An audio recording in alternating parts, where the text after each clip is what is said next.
Okay guys, kailangan din nato i-register ang atong server nga kailangan mag-accept siya og data nga naka JSON, accept data nga naka JSON format. Okay, mga tag app dot use unsa man express dot JSON. So na mag-send og data nga naka JSON, kaya niya i-accept or kaya niya ma-read. And then also kailangan po nato nga accept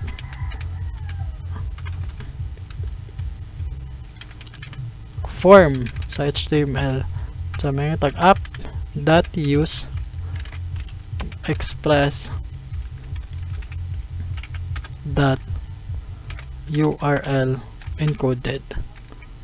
Ano siya nga function which is para-accept siya og object nga extended to true. So dari mag-accept siya og form, accept siya og JSON data. And then kailangan na din nato mag-install og EGS, npm I EGS.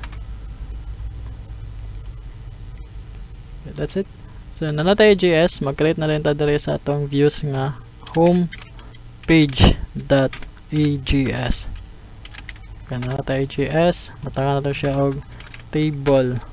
Inside the table na ay table row. Sa table row na ay table header. First name, nasa tay last name. Table header nga last name. Nasa tay table header nga operation. Wala man tay last name, age naman to. Operations. Next table row ang data na dayon. So sa first data, table data 1, and then yang age kay 22, and then iyang operations na siya first operations nga mag-delete, siya second operations nga mag-update. Okay, mara na ato ang view. Okay, ang questions kay saan nga ma-view ni nato ang atong homepage.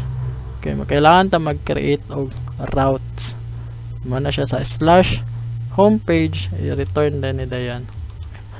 Sa routes, create a web.js, and then kailangan to si express cons express require si express, and then tawagon na to si router equals express dot router dot router ano siya, then kanata router dot get. Okay, asa siya padulong siya sa slash homepage ano siya, kama unsa din mahitabo nga functions kung ano siya sa home, unsa din functions mahitabo kina siya request and response nga one parameter. So may tabo res.render. Kinsa tayo render? Si view ganing homepage. Ano siya? Tapos ato din siyang i-module. Module.exports.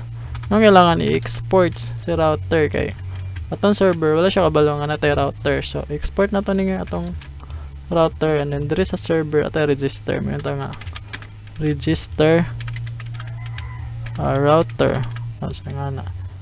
So may tag app dot use kinsa si require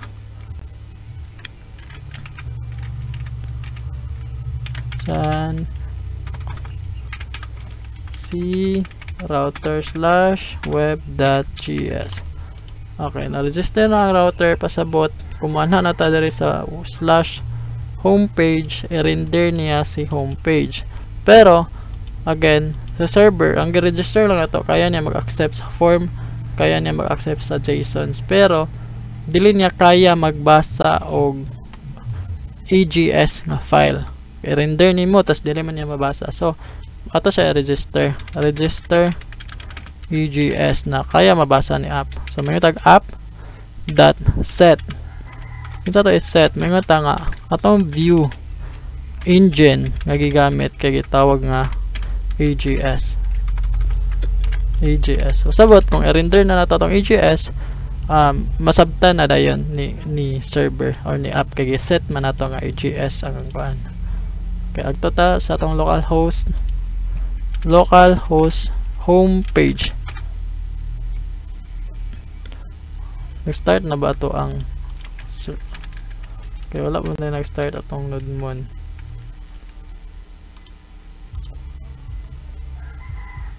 Router is not a functions. Express dot okay, big letter din ang router day. Ana siya. Okay, banto nga na error atong program. Okay, ito na siya sa homepage. Okay, mao na itong homepage. First name, age, operations, 1, and then delete update. Return na siya homepage. Okay, questions kay nganon diri man gibutang kani nga functions.